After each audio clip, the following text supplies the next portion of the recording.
Hi எல்லாருக்கும் வணக்கம். Actually last video வந்து பலாப்பழம் வந்துட்டு எடுத்துகிட்டு வந்து கட் பண்ணது எல்லாத்தையும் காமிச்சிருப்பேன். ஸோ இதை நான் எப்படி கட் பண்ணேன் அப்படின்றது இந்த வீடியோவில் போஸ்ட் போட்டிருக்கேன். இதில் வந்துட்டு பார்த்தீங்கன்னாக்கா கொஞ்சம் கஷ்டமாக தான் இருக்குது. கொஞ்சம் இல்லை, ரொம்பவே கஷ்டப்பட்டு தான் வந்து பலாப்பழம் உரித்தேன். யாருமே இல்லை, நான் மட்டும்தான் வந்து உரித்தது.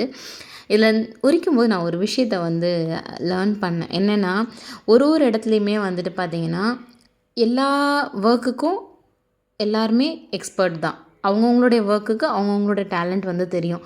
ஒரு பெயிண்டராக இருக்கட்டும், ஒரு வீடு கட்டுறவங்களா இருக்கட்டும், அந்த மாதிரி இந்த ரோட்டில் பலாப்பழம் விற்கிறவங்க அதை பிரித்து விற்கிறதுக்குன்னு ஒரு தனி திறமை வேணும். எல்லாராலையும் எல்லா ஒர்க்கும் செஞ்சிட முடியாது. It's a unique for everybody அப்படின்ற மாதிரி தான் நான் ஃபீல் பண்ணேன். பிகாஸ் இது நம்ம ப்ராப்பராக வந்து நம்ம கட் பண்ணுற ஒரு தோரணையில் கட் பண்ணுறோம்.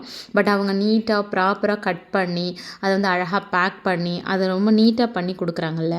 பட் நம்ம அவங்கள ரெஸ்பெக்ட் பண்ணணும். பட் நம்ம பெருசாக அவங்கள ரெஸ்பெக்ட் பண்ணுறதே கிடையாது most of the persons. But நீங்கள் இந்த மாதிரி ஏதாவது சின்ன சின்ன வேலை செய்கிறவங்கள நீங்கள் பார்த்தீங்கன்னா ரெஸ்பெக்ட் பண்ணுங்கள். உங்களால் முடிஞ்ச அளவுக்கு சோர்ஸ் பண்ணி வாங்க ட்ரை பண்ணுங்கள். முடியலன்னா விட்டுருங்க. பட் எல்லாருக்கும் ஒரு டேலண்ட் இருக்குது அப்படின்றத தான் நான் இதில் கற்றுக்கிட்டேன். பட் புதுசாக ஒரு விஷயத்தை லேர்ன் பண்ணவும் செஞ்சுட்டேன். உங்களுக்கு வீடியோ பிடிச்சிருந்தா லைக் பண்ணுங்கள், சப்ஸ்கிரைப் பண்ண மறந்துடாதீங்க, ஷேர் பண்ணுங்கள், கமெண்ட் பண்ணுங்கள். தேங்க்யூ ஃபார் வாட்சிங். பாய்.